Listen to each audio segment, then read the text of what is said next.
Hawaii is the only place that grows coffee around here.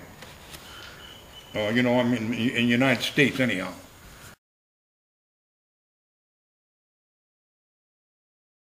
The kind of stuff I'm doing is mom and pops. You know, that's nickel and dime stuff, and there's not that many that do that neither. So, a lot of people don't want to do it because it's very labor intensive. So they'd rather just pick the cherry and sell the cherry for $1 a pound, or have somebody pick it for them and pay them 50 cents a pound and sell it for $1 a pound. I used to do that, but I don't know. I'd rather, now that I got the stuff, I'd rather do the whole thing.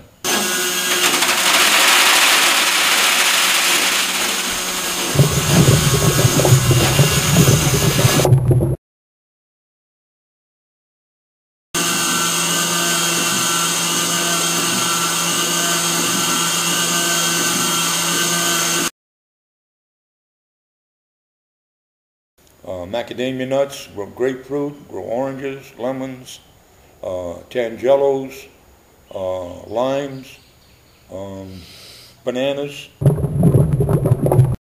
People I got the plants from gave me some older plants, some tall plants. They were about maybe 4 feet high, and some of them were just maybe 2 feet high. They were the young plants. The older plants started putting out beans the first year. The product of the coffee tree, coffee cherry, and I like to pick them when they look like the same color as a Bing cherry,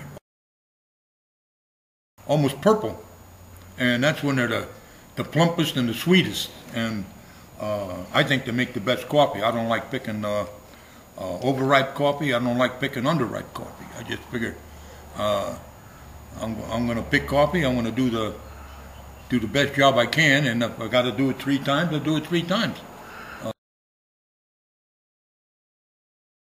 I used to do it by hand when we had just a few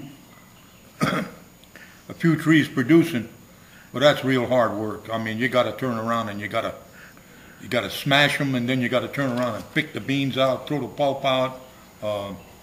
Takes forever, and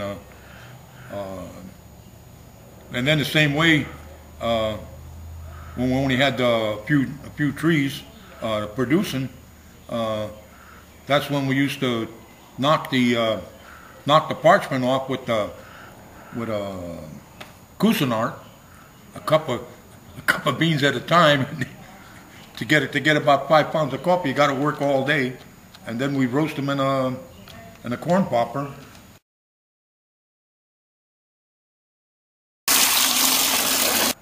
Fermentation. There's a gluey substance on the shell of the coffee once you take the pulp off, and when you ferment it, the stuff dissolves in the water, and when you and then as you during the fermentation period, all your floaters will float to the top, and the floater is just an incomplete coffee bean. It's not don't have a bean in it. It's just got, it looks like a coffee bean, but there's nothing there. And you throw them away, and you gotta keep rinsing them till you pick up a seed, and it feels like it's been sandblasted. It feels kind of rough, and that's when it's time to put it out to dry. Just some 2x4s and some wire.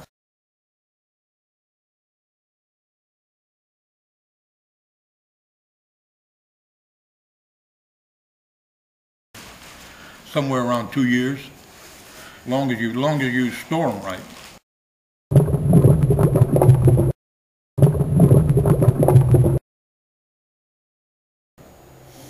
Work hard.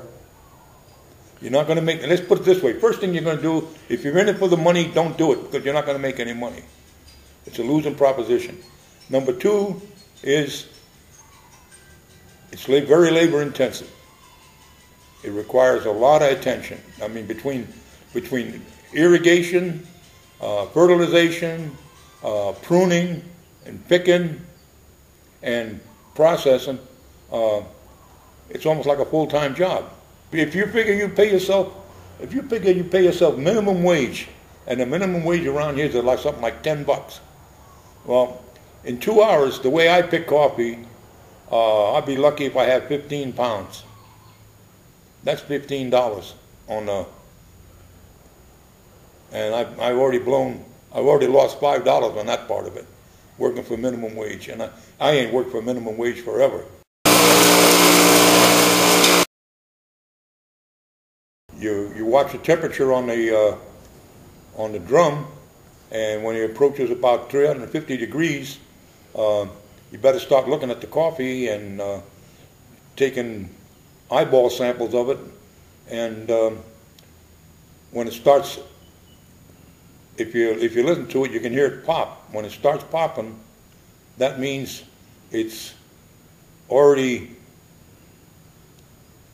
a light roast already, and as you leave it in there, the popping becomes more intense. It sounds like pop, pop, pop, pop, pop, like that, and that's when the coffee goes.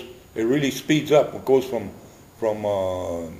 light coffee to dark coffee in no time flat. When you roast coffee, the first thing you got to do, they call it degassing. You just put it in a covered container, and you just leave it set there for 1 day, and the gas on the coffee just kind of, and then you turn around. That's that time. Then the time to start sealing it up, because once air gets to coffee, it's downhill from there. Get the roasted coffee, keep it sealed, and as you want to use the coffee, just grind enough coffee for 1 day's use, and seal the bag up again, keep the air out of it, and grind it just before you use it. And that, the freshness of coffee really deteriorates when the air gets to it. Yeah, I put it through a filter. I use about a measuring one measure and about a half to a cup of coffee, and that's to my flavor. That's the way I like it. My wife, she don't like it. She don't like dark coffee at all. Well, I haven't done it for a long time, but I used to buy any kind of coffee, and then I started using Maxwell House coffee, and I liked the way they roasted it and the way they blended it. They had they used to call it a breakfast blend or something like that, and it was good. It was good.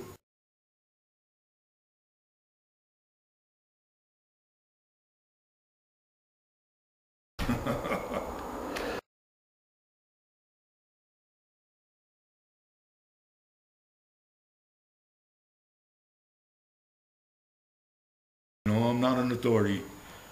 I'm just a Joe McGee, just doing the best I can with what I learned.